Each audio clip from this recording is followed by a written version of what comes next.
یتوبون ولا هم یذکرون، یا اللہ پھر کیا کریں؟ فرمایا ان صوفیوں کے پاس جاؤ، ان بندوں کے پاس جاؤ، ان صلحاء کے پاس جاؤ، ان اتقیاء کے پاس جاؤ جو تمہیں توبہ کرنا سکھائیں اور تمہیں عبرت حاصل کرنا، اور اگر میں اسے مزید کہوں آسانی کے لیے، جو تمہیں توبہ کرنا سکھائیں اور تمہیں ذکر کرنا سکھائیں۔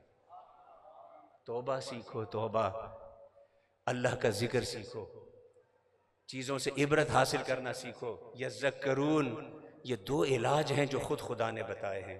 اور صوفی، اگر آپ جاننا چاہتے ہیں کہ جس کو میں صوفی کہتا ہوں، جس کو میں شیخ کہتا ہوں، اس میں کوئی خوبی ہے یا نہیں، اگر اس کے پاس جا کر آپ اپنے اعمال پر ندامت ہوتی ہو، سمجھ لو وہ ٹھیک آدمی ہے۔ اس کے پاس جا کر آپ کو عبرت ہوتی ہو، یاد خدا آتی ہو، اذا رؤوا ذکر اللہ، صوفی تو اسے کہتے ہیں کہ جس کا چہرہ دیکھو تمہیں خدا یاد آ جائے۔ اور یہ وہ حسن نہیں ہوتا جو سرخی پاؤڈر سے ہوتا ہے، جو پیرس کی کریمیں لگانے سے ہوتا ہے، یہ عارضی حسن ہے۔ یہ تو کوئی ایکٹر بھی لگا سکتا ہے، یہ تو کوئی سٹیج آرٹ ورٹر بھی لگا سکتے ہیں۔ یہ وقتی حسن ہوتا ہے، پانی سے دھل جاتا ہے، صابن سے اتر جاتا ہے۔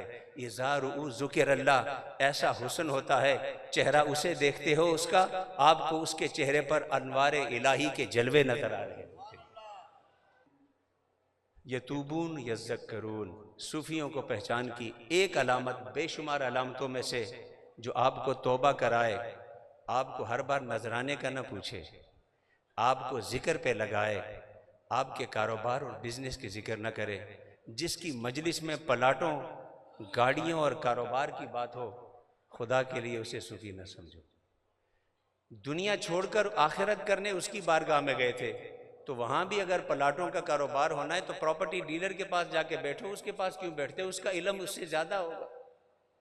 اگر دنیا ہی کی باتیں کرنے خانقاہ میں بھی جانا ہے تو اس کے لیے دنیا کے سارے تھیے ختم ہو گئے تھے۔ یتوبون یذکرون، جس کی مجلس میں توبہ نصیب ہو، جس کی مجلس میں ذکر نصیب ہو، وہی صوفی ہے، وہی اللہ کا بندہ ہے، انہی کی صحبت اختیار کرو۔